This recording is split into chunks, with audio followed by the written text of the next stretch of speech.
അമ്മേ, ഞാനിന്ന് സ്കൂളിൽ പോകുന്നില്ല. പിന്നെ നീ എന്തോ ചെയ്യാനാ? എനിക്ക് അമ്മയുടെ കൂടെ വീട്ടിലിരുന്നാ മതി. അമ്മയുടെ കൂടെ വീട്ടിലിരിക്കണമെങ്കിൽ അമ്മ ചെയ്യുന്ന പണിയും ചെയ്യണം. അതെന്തൊക്കെയാ അമ്മേ? രാവിലെ 5 മണിക്ക് എണീറ്റ് അരി ഇടണം, കൂട്ടാനെല്ലാം അരിയണം. പിന്നെ അച്ഛന് ഓഫീസിൽ പോകാൻ വേണ്ടിയിട്ടെല്ലാം തയ്യാറാക്കി കൊടുക്കണം. പിന്നെ നിന്റെ അനിയത്തെ ഉണർത്തി സ്കൂളിൽ വിടണം. അത് കഴിഞ്ഞ് വേണം.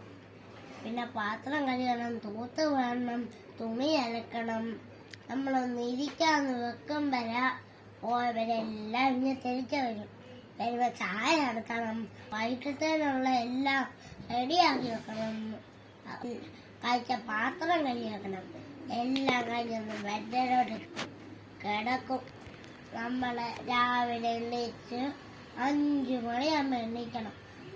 അമ്മേ, ഞാൻ പോകുവാ. എവിടോട്ടാ? സ്കൂളിലേക്ക്. അപ്പൊ അതാ നിനക്ക് നല്ലേ. എനിക്ക് പഠിച്ചാ മതി. ഞാനതുകൊണ്ട് പഠിച്ച് മിടുക്കിയാകും. അതാ നിനക്ക് നല്ലേ. അല്ല, നീ പണി ചെയ്യണം, ജോലി.